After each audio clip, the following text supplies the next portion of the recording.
Hey, it's Michael Douglas, and I hate to say it, but I'm heartbroken.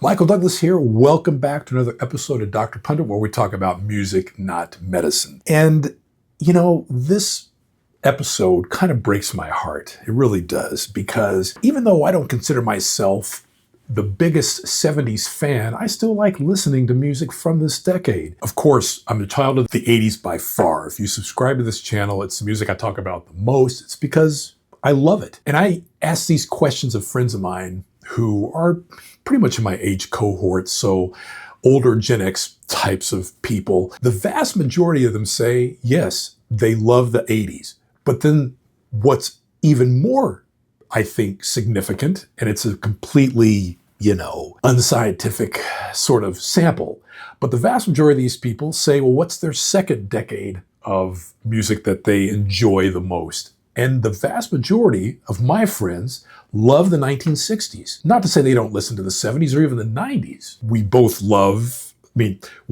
love music from those eras as well, as part of my demographic, I suppose. But, the 60s really kicked ass. And sometimes I wish I were born 20 years earlier in 1948, so I could have been alive to really enjoy all of that. But that's okay. I get to enjoy it. But I digress. Let's get back to the conversation here. I want to talk about three songs from the year 1974, really two, and one's an honorable mention. And no one really talks about these songs anymore, especially surprising as one of these tracks is a number one hit. And I don't hear anything talked about this song. This artist, yes, but he could be talked about a lot more. We'll get to him at the very end of this discussion. But three songs from 51 years ago, two songs and an honorable mention that I think deserve to be discussed because I just don't see it really talked about online. So there's a lot of good music, obviously, that came out of the 1970s. And, it's no surprise that a lot of the delightful, memorable songs from that era have been forgotten by many listeners. And it happens in every generation. I think overall, I really have yet to find a person who says, yeah, I love the 70s more than any other decade. It's usually in tandem with another decade, like I talked about earlier. So there's that. But I'm sure there are millions of people out there who've never heard any song in the 70s because we're that far removed from it. But, let's face it, the people who watch this channel are really into music and really into certain eras of music. And I tend to focus on music from the 20th century, the late 20th century, just a smattering from this decade, usually to make musical points or comparisons. And it's usually some of this decade's biggest artists like Taylor Swift or somebody like that. But I mostly focus on, music from the late 1970s. And I just want to refresh your memory and look at two songs plus an honorable mention from 1974 that deserve way more love today. First up, a song that was released in 1974, August of that year, by a band called Big Star. Now, even fans of the 1970s may not have heard of this group because this really wasn't a big hit, but a song by them called September Girls, Gurls. That's the way they spelled it. Of course, that spelling was ripped off by Katy Perry, and her 2010 number one hit was Snoop Dogg called California Girls. I would call this power pop. Now, there are actually a lot of good channels on YouTube that discuss power pop. My channel isn't one of them, but this is, in your face, straight up, unabashed pop music that is ear candy, but is artistic on a musical kind of constructive kind of foundation. And it all kind of comes together to form something really listenable, danceable, and makes you want to listen to it again. That's what I would call a power pop kind of anthem. And this song was a tribute to the group The Beach Boys, at least when it comes to the reference to California Girls, Girls, the way they pronounced it and spelled it. And this song explores the relationship that band member Alex Chilton had with a number of women in his life at the time. And it's got a really great guitar solo, of course, another reason to listen to this song. And it's a pretty unique song, I think, when you compare it to similar folksy kind of jangle pop songs of that era, the mid-70s. And this track came from their second album, which is called Radio City, which of course is more than 50 years old. And I would call the song September Girls the album's masterpiece. So if you haven't listened to it, just give it a listen on your favorite streaming service. And perhaps another reason I'm familiar with this band is that I'm originally from Memphis, Tennessee, and that was where I grew up most of my childhood. So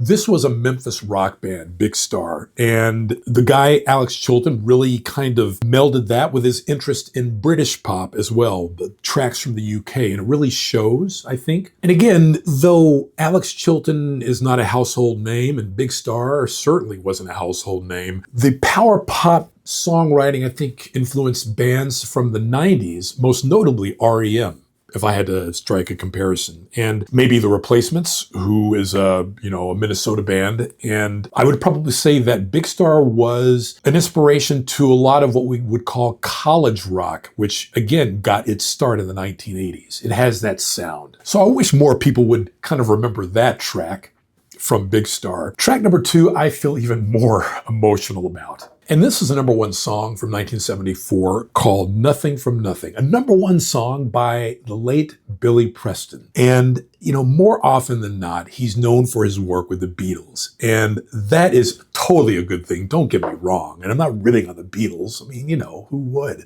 But that can also be a bad thing, especially in Preston's case, because on one hand, it's, working with the Beatles, of course, an amazing collaboration. He was called the 5th Beatle, I think. On the other hand, far too much of Preston's non-Beatles work has been forgotten or outright ignored by mainstream audiences, even people in my age cohort, because, it amazes me because I think his work as a solo artist, R&B, pop, even rock, is just truly amazing. And the album from 1974 from which the song Nothing for Nothing comes is called The Kids in Me, which, if you haven't heard this album, I would listen to it all the way through. And maybe I should do an album review on it.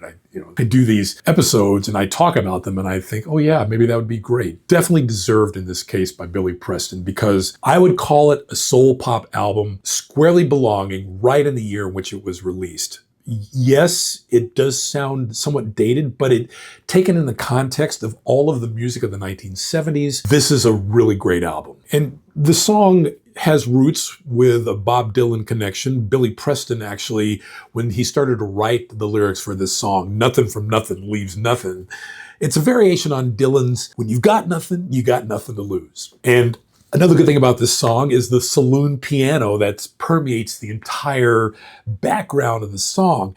And it was a sing-along kind of thing, which fit the 70s perfectly. And you can also hear traces of this in his first number 1 pop song, a track called Will It Go Around in Circles from 1972, which kind of also has that really happy keyboard piano type of thing going on in the background as well. That's what I liked about his music. It was very happy. But this song went to number 1 on the Billboard Hot 100, a number 1 hit from that year. And people really don't talk about it. People also don't know that the B-side to the original vinyl pressing of this number 1 hit by Preston was You Are So Beautiful, a track which Joe Cocker made famous.